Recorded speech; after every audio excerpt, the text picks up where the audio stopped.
Bismillahirrahmanirrahim. Assalamu alaikum dear students. Welcome to our YouTube channel which is Concept in 5 minutes. Dear students, today our topic of discussion is law of supply. इंशाल्लाह इस law पर सेर हासिल गुफ्तगू करेंगे.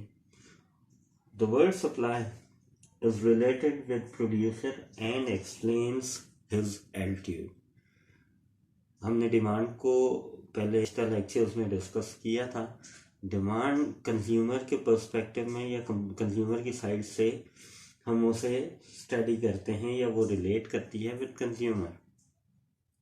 On the other hand जब हम supply की बात करते हैं तो सप्लाई रिलेटेड है प्रोड्यूसर से. ठीक है. बेसिकली अगर वर्ड सप्लाई की तरफ देखा जाए तो the word supply is that amount of A commodity which is offered by a consumer or which is offered by a producer for sale at any price and at any time in the market. ये वो commodity की मिकदार है जो कि producer market में भेजता है for sale purposes, और इसका कोई भी वक्त मुअय्यन नहीं होता. ये किसी भी वक्त भेजी जा सकती है और किसी भी प्राइस के अगेंस्ट भेजी जा सकती है. मतलब इसकी कोई ना कोई स्पेसिफिक प्राइस भी होगी. Supply is affected by many factors. मतलब ये कि सप्लाई को बहुत सारे फैक्टर्स अफेक्ट कर रहे होते हैं और इन्हीं को ही हम डिटर्मिनेंट्स का नाम भी देते हैं. इनमें शामिल होते हैं mostly prices, price of raw material, advertisement, technology हो सकती है, सब्सिडी गवर्नमेंट की तरफ से हो सकती है और ट्रांसपोर्ट मीन्स हो सकते हैं. ये सप्लाई के डिटर्मिनेंट्स हैं और सप्लाई इन तमाम फैक्टर्स से इन्फ्लुएंस हो सकती है. ठीक है. अब हम बढ़ते हैं लॉ ऑफ सप्लाई की तरफ. तो बेसिकली लॉ ऑफ सप्लाई जो है ये एक्सप्लेन करता है रिलेशनशिप को between prices and quantity supply. और अगर हम इसकी डेफिनेशन की तरफ देखें तो बहुत सिंपल सी इसकी डेफिनेशन है. ये लॉ स्टेट करता है और अगर हम इंग्लिश में इसकी ट्रांसलेशन करें, it states that if other things remaining constant or unchanged, there exists a relationship between price and quantity supply.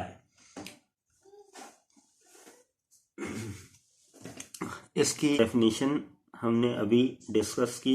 अगर हम सिंबॉलिकली इसे इंटरप्रेट करने की कोशिश करें या इसको एक्सप्लेन करें तो वो इस तरह है कि क्वांटिटी सप्लाई जो है वो फंक्शन होता है किसका? प्राइसेस का. अब ये रिलेशनशिप जो है ये रिलेशनशिप पॉजिटिव होता है. इससे मुराद ये है कि अगर प्राइसेस आपकी इंक्रीज होंगी तो क्वांटिटी सप्लाई भी इंक्रीज हो जाएगी, और अगर प्राइसेस में फॉल आता है तो क्वांटिटी सप्लाई में भी फॉल आ जाएगा. तो आप देख सकते हैं कि एक वेरिएबल के बढ़ने से दूसरा वेरिएबल भी बढ़ रहा है. तो सेम डायरेक्शन है, चेंज की जो डायरेक्शन है वो बिल्कुल एक जैसी है. तो लिहाजा ये पॉजिटिव रिलेशनशिप की तरफ इशारा करता है. अब इस लॉ की बहुत सारी अजम्पशंस भी हैं. उन अजम्पशंस को हम डिस्कस करते हैं. इस लॉ की बहुत सारी अजम्पशंस भी हैं. जैसा कि हमने पहले भी पढ़ा कि कुछ फैक्टर्स ऐसे होंगे इस लॉ में जिन्हें हमने कांस्टेंट तस्वर करना होगा. अगर हम उसे कांस्टेंट तस्वर नहीं करते तो लॉ जो है होल्ड नहीं करेगा. ठीक है. उनमें पहली अजम्पशन है प्राइस ऑफ रॉ मटेरियल. अब price of raw material should remain same. उसी तरह स्टेट ऑफ टेक्नोलॉजी है and state of technology should not change. Advertisement policy of the product should not change. Law and order situation should not change, or means of transportation or new means of transportation should not be developed. इन तमाम चीज़ों को constant तस्वर करेंगे तभी ये law hold करेगा. अब हम टेबल रिप्रेजेंटेशन डिस्कस करते हैं. ओके स्टूडेंट्स, आपने टेबल में देखें तो हमें प्राइसेस गिवन है और उसके अगेंस्ट क्वांटिटी सप्लाई गिवन है. जब प्राइस 10 रुपीज़ थी तो क्वांटिटी सप्लाई 50 kg के अराउंड थी। जब प्राइस बढ़कर 20 हुई तो क्वांटिटी सप्लाई 50 से बढ़कर 100 हो गई। उसी तरह प्राइस जब 30 हुई तो क्वांटिटी सप्लाई बढ़कर 150 हो गई। फर्दर अगर प्राइस में मज़ीद इंक्रीज आता है, 30 से बढ़कर 40 हो जाती हैं, तो क्वांटिटी सप्लाई भी 150 से बढ़कर 200 हो जाती है। इसी इंफॉर्मेशन को जब आप प्लॉट करेंगे ग्राफ पर, तो हमें क्या करना है, हम दो एक्सेस लेंगे। वाई एक्सेस पर हमने प्राइसेस को लेना है, जबकि एक्स एक्सेस पर हम क्वांटिटी सप्लाई को रखेंगे। इन वेरिएबल्स को प्लॉट कर दें। जो प्राइसेस हैं उन्हें वाई एक्सेस पर प्लॉट किया 10, 20, 30 एंड 40, जबकि क्वांटिटी सप्लाई को 50, 100, 150 एंड 200 यहाँ पर यही सारी इंफॉर्मेशन उठा के लिख दी। आपने देखें कि 10 के अगेंस्ट प्राइसेस के क्वांटिटी सप्लाई 50 की है, तो हमने क्या एक पॉइंट ए हमें हासिल होगा जो कि रिलेशन एक्सप्लेन कर रहा है बिटवीन ₹10 एंड 50। उसी तरह पॉइंट बी हमें हासिल होगा जो कि 20 और 100 के अगेंस्ट रिलेशन को शो कर रहा है।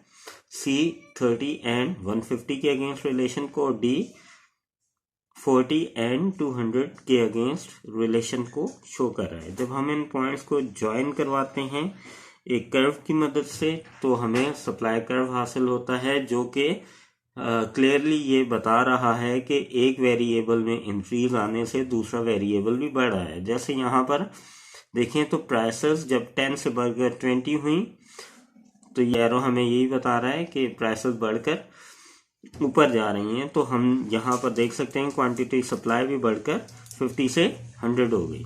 जैसे ही प्राइसेस 20 से बढ़कर 30 हुई, तो हमारे पास जो क्वांटिटी सप्लाई है वो 100 से बढ़कर 150 हो गई। उसी तरह 30 से जब प्राइसेस बढ़कर 40 हुई, तो हमारे पास क्वांटिटी सप्लाई जो है वो 150 से बढ़कर 200 होगी। तो clearly there exist a positive relationship between prices and quantity supply. तो इससे हम कंक्लूड यही करते हैं कि लॉ ऑफ सप्लाई जो है एक बहुत इंपॉर्टेंट लॉ है इन इकोनॉमिक लिटरेचर, जो कि एक्सप्लेन करता है रिलेशनशिप को, और ये रिलेशनशिप एग्जिस्ट करता है between prices and quantity supply. और मेन बात इसमें यह है कि ये रिलेशनशिप पॉजिटिव होगा, मतलब ये कि अगर प्राइसेस इंक्रीज होंगी तो क्वांटिटी सप्लाई भी इंक्रीज होगी, अगर प्राइसेस डिक्रीज होंगी तो क्वांटिटी सप्लाई भी डिक्रीज होगी। और ये एक पॉजिटिवली स्लोप्ड कर्व आपको हासिल होगा, जैसे हमने यहाँ पर SS का नाम दिया है। अगर स्टूडेंट्स आपको ये वीडियो अच्छी लगी हो तो इस वीडियो को ज़रूर लाइक करें और शेयर करें, और हमारे चैनल को ज़रूर सब्सक्राइब करें। अल्लाह आपका हामी नासिर हो। बहुत बहुत शुक्रिया।